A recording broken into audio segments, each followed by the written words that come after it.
British royal reporter talks royal weddings, Meghan Markle's possible title. Nicholas Witchell, the BBC's royal correspondent for almost 2 decades, has a few ideas as to how Harry and Meghan's big day might play out. A venue and date may have now been set, but the upcoming royal wedding between Prince Harry and Meghan Markle is still likely to be a dominant media presence in the build-up to the big day on May 19.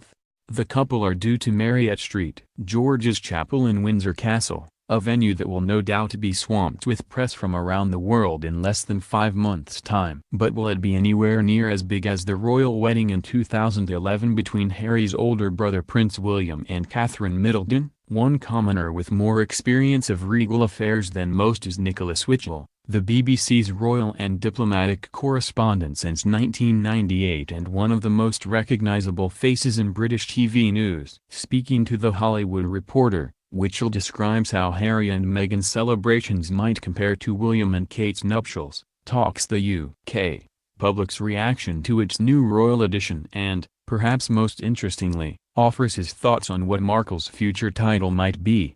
How do you think the media coverage will compare to William and Kate's wedding? I think within the UK, it will be on a somewhat smaller scale. It's difficult to predict these things.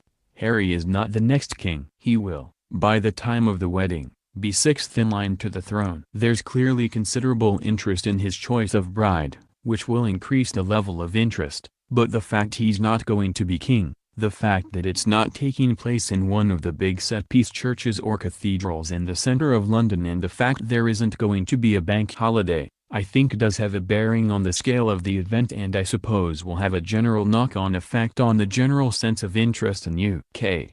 It'll still be considerable, but perhaps not quite at the level we witnessed those years ago for William and Kate. And how about internationally? I suspect that there will be considerable international interest, particularly from the US, for the obvious reasons. International interest and American interest was immense for William and Catherine's wedding and I imagine that, too, would be replicated. But again, because it's St. George's Chapel, Windsor, it's a smaller event by definition because of the choice of venue. What's the actual size of St. George's Chapel? It seats 800, compared to Westminster Abbey, which I think is 2,200. So it's less than half the size of Westminster Abbey and if you go on to St. Paul's, I think that can seat in excess of 3,000. It's a very historical setting, but it is significantly smaller than one of their big London venues. Given this, is it likely to be a far less formal affair, without the pomp and ceremony? In terms of the attendance,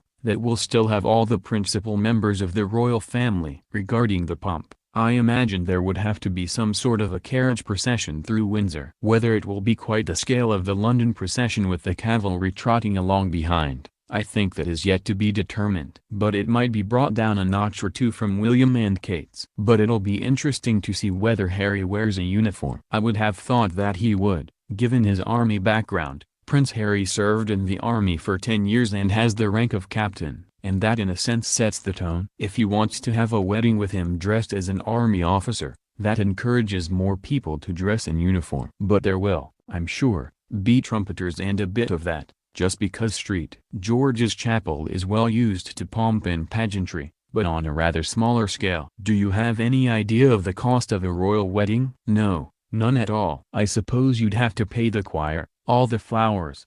Even in a chapel the size of St. George's Chapel I'm sure you could spend thousands and thousands on flowers and I would imagine they'd wish to do that. Of course, security is always a consideration, and that is much more manageable in Windsor Castle than it would be if it was played out on the streets of central London.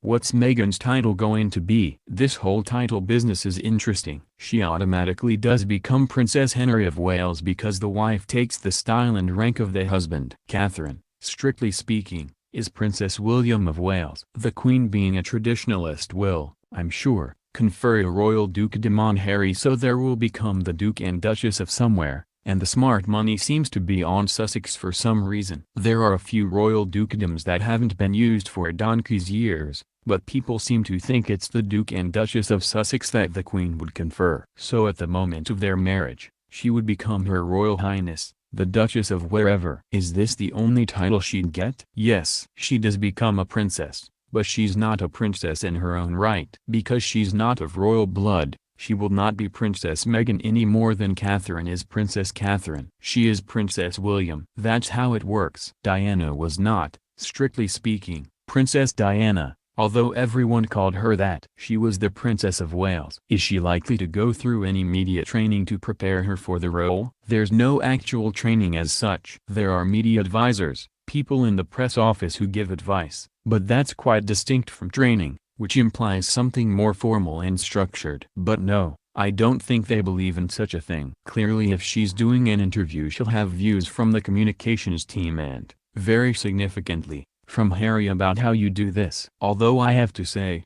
having watched her, she is most conspicuously confident about such things, which given her acting background is hardly surprising. There were some unpleasant reactions on social media and in the UK press when Harry and Meghan's relationship was first revealed. What do you think is the view of the average Brit of Meghan? I think she's entirely accepted already by the mainstream. I think the British society of 2017 is very outward-looking and very forward-looking and positive. She has said she's a proud woman of mixed-race heritage, and I don't think any reasonable person has batted an eyelid. I think the vast majority of the popularity of the UK has accepted that as being a thoroughly welcome and positive and commendable development for the royal family, and I think it's the same reaction from within the royal family. I don't know, but I think we've long moved on from 50 to 60 years ago and an American divorcee and Wallace Simpson and all that sort of stuff. I think everyone is genuinely delighted. Harry's had a changing public persona over the years. Where do you think he currently sits in people's minds? I think people regard him in a very positive way. The issues that he had, the strippers in Las Vegas and all those sorts of episodes, what people didn't know at the time was that he was just about to go off for a tour of duty to Afghanistan. I think there's considerable affection and positive feeling towards him, and as far as I can detect, people like the personality that he projects. I think his rapport with young people, with veterans and with society at large seems to be rather refreshing and very much that of a young man who is a considerable asset to the royal family going forward. He said himself,